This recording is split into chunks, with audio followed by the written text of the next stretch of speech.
Обични в Господа, братя и сестри, днес 19 октомври възпяваме преподобният наш закрилник, свети Йоан Рилски чудотворец.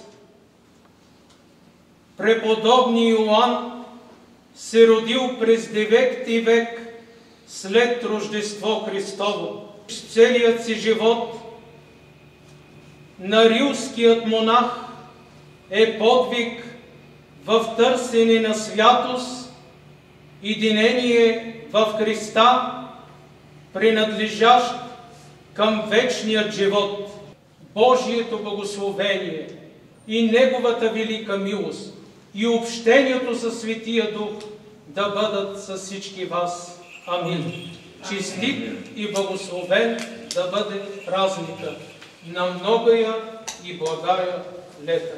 Равно ангелое житие Твое, бисме подобне, молитва хубо и почтение, и слеза пребивая, Отче Иоанне, моли